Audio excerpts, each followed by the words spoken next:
Mancherial corporation ఎన్నికల్లో గులాబీ శ్రేణులు ప్రచారాన్ని హోరెత్తిస్తున్నాయి. మాజీ ఎమ్మెల్యే దివాకర్ రావు, రాష్ట్ర నాయకులు వినీత్ రావు మార్గదర్శకత్వంలో బీఆర్ఎస్ అభ్యర్థులు ఇంటింటికి తిరుగుతున్నారు. 50వ డివిజన్ అభ్యర్థిని పెట్టెం స్వరూప లక్ష్మణ్ తన ప్రచారంలో దూకుడు చూపిస్తున్నారు. 2 ఏళ్ల కాంగ్రెస్ పాలనలో రైతు భరోసా, రుణమాఫీ, పెన్షన్ల పెంపు వంటి హామీలు అమలు కాక ప్రజలు ఇబ్బంది పడుతున్నారని విమర్శించారు. టీబీజీకేఎస్ నాయకుడిగా పెట్టెం లక్ష్మణ్కు ఉన్న ప్రజాదరణ, కేసీఆర్ హయాంలో జరిగిన అభివృద్ధి తనను గెలిపిస్తాయని ధీమా వ్యక్తం చేశారు.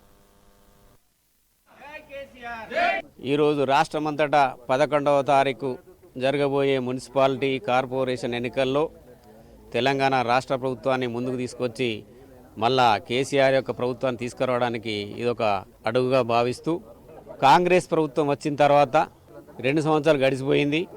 100 రోజుల్లోనే హామీలు ఇస్తానని చెప్పిన రాష్ట్ర ప్రభుత్వం సీఎం గారు ఇప్పటి వరకు 420 హామీల్లో ఒక్క బస్సు సౌకర్యం తప్ప ఏది కూడా తీర్చలేదు. అన్నీ పక్కకు పెట్టించిండు. 2000 రూపాయల వృద్ధాప్య పెన్షన్ 4000 చేస్తానని ఇంతవరకు చేయలేదు. మహిళలకు 2500 చేస్తానని ఇంతవరకు రూపాయి ఇవ్వలేదు.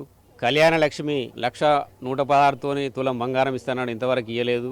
ఇదే విధంగా ఏ పని కూడా చేయట్లేదు. రైతుల వరకు వచ్చేటప్పటికి రైతు భరోసా ఇస్తానని, కేసీఆర్ కంటే ఎక్కువ ఇస్తానని 15,000 ఇస్తానని 15,000 ఆయన ఇన్ని సంవత్సరాల్లో 2 సంవత్సరాలు ఒక్కటే పంటకి ఇచ్చిండు, ఇంతవరకు మళ్ళీ ఇవ్వలేదు. రుణమాఫీ 2 లక్షలు అన్నాడు, అది కొంతవరకే 3 ఎకరాల వరకే చేసిండు, మిగతా వాళ్ళకి చేయలేదు. మరి ఇటువంటి దొంగ హామీలు ఇచ్చి ఇవాళ ప్రభుత్వాన్ని గద్దెనెక్కిన కాంగ్రెస్ ప్రభుత్వం చాలా నష్టం చేస్తున్నది.